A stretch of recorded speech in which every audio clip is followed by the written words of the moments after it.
So hello, thank you all of you for joining. Thanks for your interest. I don't know about you. I find it very hard to concentrate on that day and to go back to business as usual. And perhaps some of you might share this. I'm standing here wondering, how will we look back in 10 years' time, in 20 years' time to the 6th of November 2024? How will we look back at how we reacted as a community on this very day?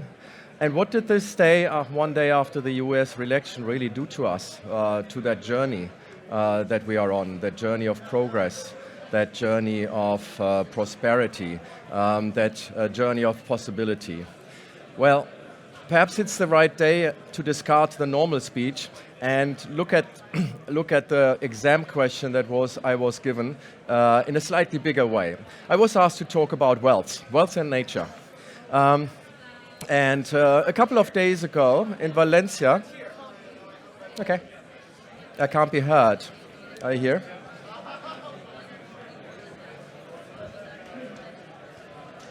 They're telling me that I can't be heard. Can I?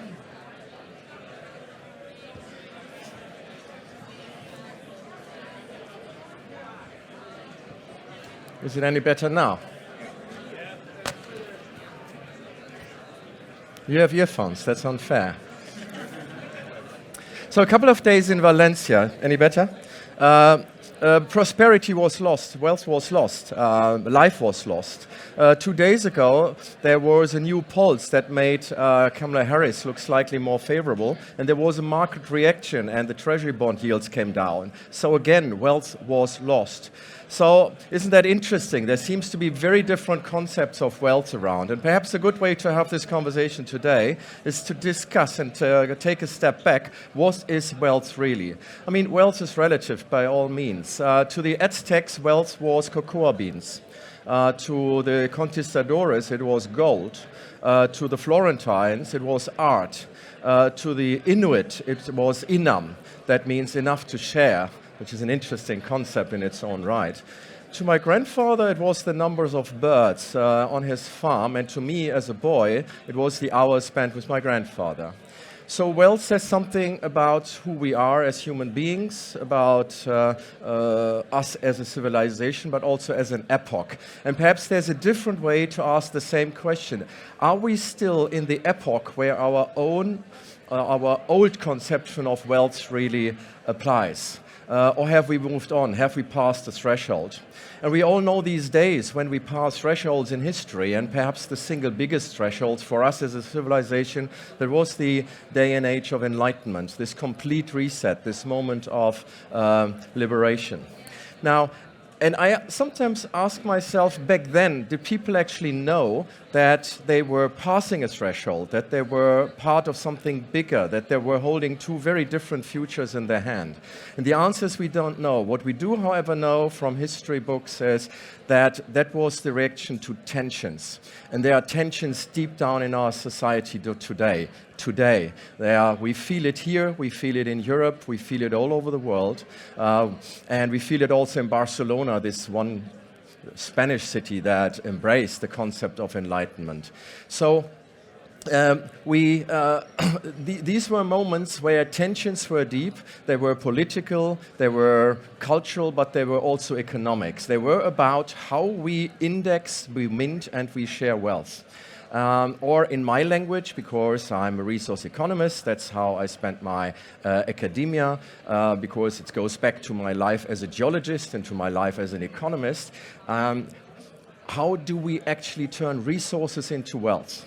So I already told you I grew up as a geologist, and let me make it a bit authentic and a bit autobiographic. I'm not losing the exam question that I was posed out of sight. So geology is this very slow business, if you think about it. Nothing happens. For millions of years, nothing. And if something bigger happens, they call it a state shift. And I wouldn't have thought that within my lifetime, I and you were witness of a state shift. We are. What we are discovering right now, that with regard to climate, we are experiencing something like a 5 million years anomaly. I was born in a 320 ppm world. Now we live in a 424 ppm world. Our youngest child was born at 365. Our sixth child was born at 395. We have lived in a 14 degrees world as a civilization for the last 10,000 years. That was the reason why we had the Neolithic revolution. That was the reason for the civilization, for the pyramids, for the Sagrada Familias, for the Norrsken hubs.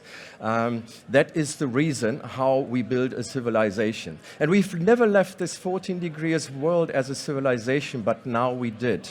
And in fact, we are on our way now to a world that we haven't seen as a species. It's a 5 million year anomaly.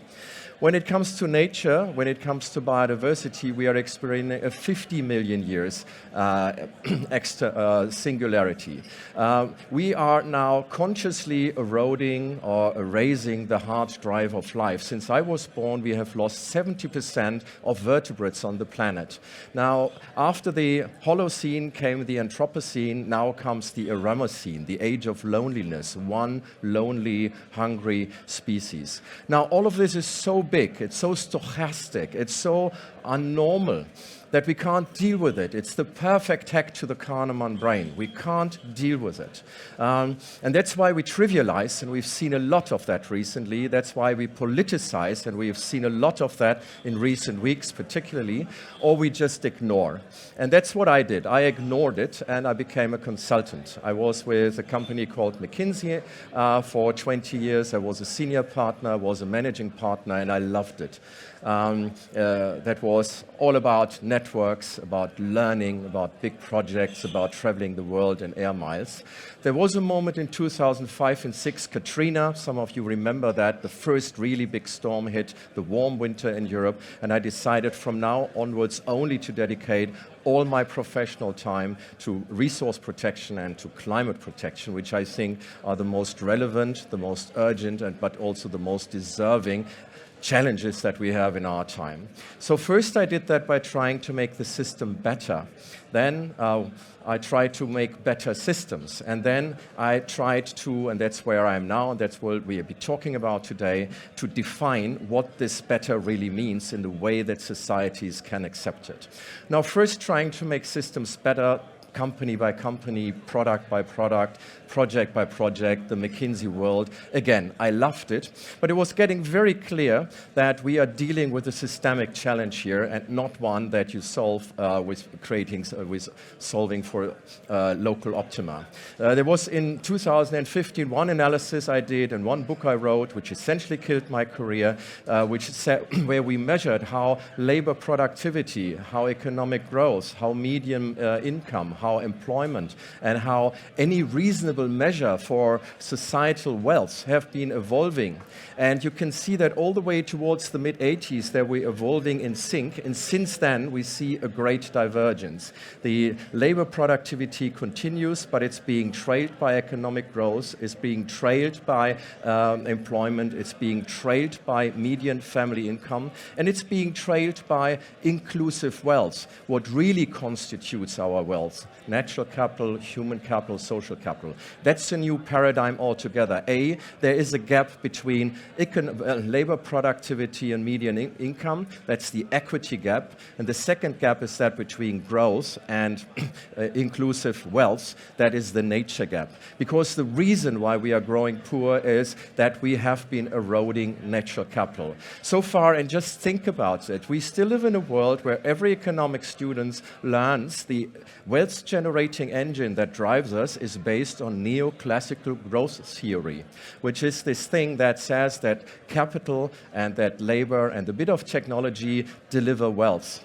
We do know, however, that that thesis describes only 25% of empirical growth. The rest is 75% that we call the Robert Solow residual. And show me one thesis, one theory, where that is still being taught in all universities of the world that is 75% wrong. The real reason is we've had this growth because we were degrading natural capital. So and the only way to escape that is by having a new systems approach. And that's why in 2016, that was the year of the first Trump administration, that was the year of the Brexit, we decided we have to take a deeper, a more systemic approach. And we suitably started a company, and some of you of the fellow travelers are here, called Systemic, where we tried to wrestle with these big system transitions, the energy transition, how to create a world where everything is electrified based on green power, where we have much more load balancing and where we use new sources of primary energy. It's not just about decarbonizing the energy, it's also about dematerializing the industrial system, circular economy. And then the third one is, apart from decarbonizing energy, dematerializing production and consumption, it's also about regenerating our land use systems, returning agriculture into what it logically should be, which is a carbon sink, and preserving something like 30% of the planet. We loved it. It's a wonderful company. Again, some of you in the audience are part of that journey. But there was also a moment, after all the reports, after all the books, after all the conviction, we found out there's something going on in society. People didn't buy our story. People didn't buy our story. They said, look, we know this is a major transition. There will be a winner-loser dynamic, and we know who are going to be the losers. It's going to be us, because we are always the losers. And that's exactly what happened last night. Now, and that's why I believe we can't solve the climate riddle, we can't solve the nature riddle without having a broader conversation about the conception of wealth. And isn't it interesting? I call it the screensaver test. 75% of people have nature as a screensaver. Isn't that interesting? It tells you something about what we revere. And the same thing we revere is the same thing that we plunder. And why is that? And that again takes you back to the early days of Enlightenment. Back then in the late 17th, early 18th century, all those philosophers could very quickly agree on many things. They could agree on individualism over traditional hierarchies. They could agree on rationality over dogma. They couldn't quite agree on what is wealth. There was one idea that wealth is subjective, David Hume. There was one idea that wealth is always bound to a social contract, Jean-Jacques Rousseau. There was one idea that wealth always needs to be indexed and anchored on something that is intrinsic, François Quesnay, and that only intrinsic thing was nature. Well, and then there was one, it was called the classical definition of wealth, one idea that says wealth is what you privately owned, measured at market prices. And guess who prevailed? That was the idea of the classicals, and that created a Midas economy. We live in a Midas economy where we might starve to death because everything we touch turns into gold. And it's the only economy we know. It's the only economy our finance ministers know, our business school deans know, our accountants know, our CFOs know. It's a world where our wealth is measured in financial terms, and these financial terms are required to grow in positive returns. And that requires, that exponentiates the system. And this system is indexed on industrial outputs, and these industrial outputs, again, are indexed on the natural world. Daniel Schmachtenberger, who has been here last year, sort of made that point very clear. So a world in which we exponentiate our concept of wealth on the natural world is inconsistent with planetary boundaries. It's inconsistent with essentially human continuance. So we need to have a system that is indexed not on the extraction of resources from the natural world. We need a system that is indexed on the stocks of nature we hold. Now, and I think this world will come. It will come far too slow, and that's why, again, we moved on and created a new company which tries to build the railways for that nature-positive economy, for the economy that is indexed on world. The company is called the Landbanking Group, together with a group of now 70 scientists, technologists, strategists, some of you sitting here. we have tried to create the infrastructure for a world in which we are indexing, minting, and sharing wealth based on nature in a different way. Now, and so far we have something like 2 million hectares under management. We have 30 customers. We have 20 wonderful, very visionary, very strategic investors.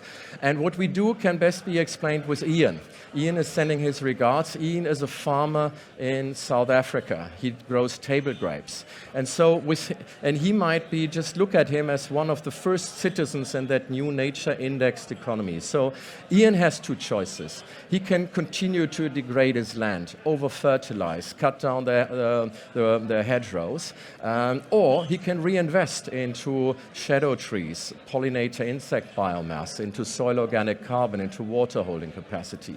And guess what he will do? He will be forced to do the first over the latter, as all of us, and he will remain in that downward spiral of natural degradation.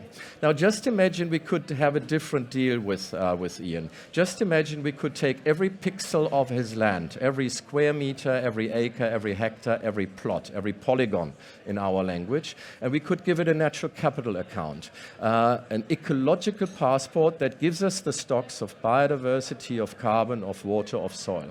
Now, and in the past that would have been a dream, and now that is a real possibility because technology is making us a massive gift. It's the convergence of a number of base technologies, such as in situ technologies, metagenomics, where you can read out the entire genome out of just one probe, and we've discussed it for many years, George. It's about image recognition, it's about soundscaping, bioacoustics. So it's so much easier and it's so much more reliable in the way we can measure nature on the ground. Secondly, there's high resolution Earth observation, which is more available in spatial and also in temporal terms. And third is, of course, machine learning and artificial intelligence, which allows us to train models that that are applicable outside the probing zone all over the planet.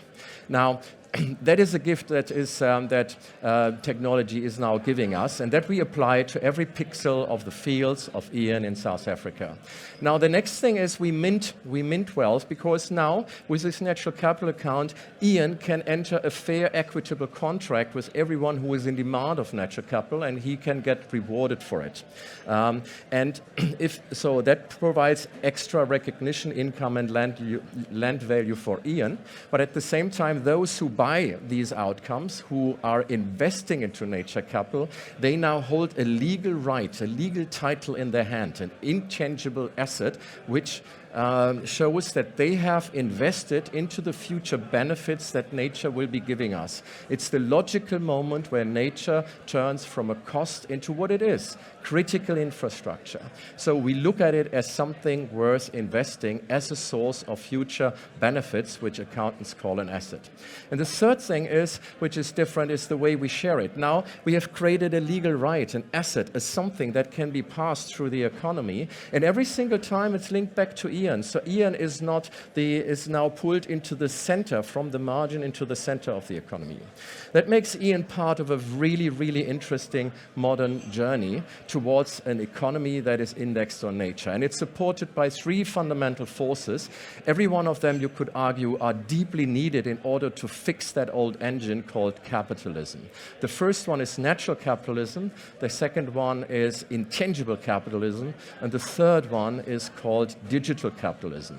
So natural capitalism, I said it a moment ago. We all feel it that nature needs to be reframed and reconceptualized as critical infrastructure on which our businesses, our economies, and our societies run. And this is happening even now in front of our eyes. Asset managers, I'm just out of a conversation with them, they get it. They tell me, look, we absolutely know that there is a tsunami, an epochal tsunami of risk adjustment, of repricing of impairments running towards the economy, driven by things that we saw in Valencia last week. None of that is priced in. We don't have coffee anymore in a few years' time. We have a quintupling of cocoa prices. We don't have home insurance in California anymore. We don't have cooling for French power plants. All of this is getting real. It's not yet priced in. In a normal world, in a true and fair accounting world, the situation that we see in the natural world right now would lead to IAS 37, to provisions where you are honest about your future risk, and it would lead to investments, IAS 38, where you're honest about the investments you have to make so that you continue to be a beneficiary of thriving nature. That is starting to happen. That's a massive reframing, natural capitalism. The second one is intangible capitalism. 50% of capital investment these days are into intangibles. So when it comes to nature, we still live in a world where you have to buy the physical asset. You have to buy the land, and we don't want that because that's land grab. These lands should stay with the land stewards, the eco-guardians, the indigenous communities. You shouldn't buy it. You should buy the rights, the legal rights, the use rights, and the attribution rights to the benefits of thriving nature that the eco-guardians provide. And now with this new contract, which we call this new type of contract of asset, which we call nature equity, because it addresses the equity gap and it addresses the nature gap, and we think that nature should be less treated like a credit, something that we owe for harm having done somewhere else. We should look at it as an equity, as a source of future benefits. Now, this is happening. And the third one is, of course, digital capitalism, where for the first time we now can treat nature in a way where we have, through technology, exponential utility with ever decreasing costs. Now, how could this journey look like? The first step in the journey is, and for all of that, we are humbly, as a company, together with a whole community of nature techs, nature fintechs, building the railroads, building the infrastructure. The first is contracts indexed on nature. So that's the handshake between Ian and, for example, the buyers of his grapes to be sold in Europe. The next one is assets indexed on nature. So that is the moment when we can put it as an intangible onto our balance sheet. And that's when we have recognition from our banks, from our insurances, from our rating agencies, that we have made investments into this source of future benefits. The third one is financial assets indexed on nature. And there's an explosion of new opportunity where these Lego bricks, these new nature equity contracts now can be used to create special purpose vehicles, outcome-linked bonds, or things like nature asset companies, where you actually float a company which only exists out of the future delivery of ecosystem services from a plot of land or from a landscape. The fourth one, or the fifth one is, the fourth one is nature-based economies. Just imagine if we knew that you having invested into better nature outcomes actually takes risk out of the system, that this should then in a way be recognized by capital adequacy, by lower equity holding requirements, a Basel III of nature. That turns nature and the ability, or a nature, an intangible nature asset, into something that serves like a collateral. And that can be used even to support legal tenders. Imagine a world where our currencies would be linked to nature and not linked to gold, which doesn't actually correlate with human well-being. Nature does. Well, and then finally, wealth indexed on nature, where an event where we are counting ourselves rich by the amount of nature capital that we are building up and not by the amount we are degrading. Last week, Valencia, that increased our GDP. It decreased our natural capital. And has it made us richer? No. GDP implies it has. And so this is a completely new conception of wealth. I don't think that this is a departure from good economics. I think this is a return to reason. It's a return to reason, and I think particularly today we are all hungry for reason. Thank you.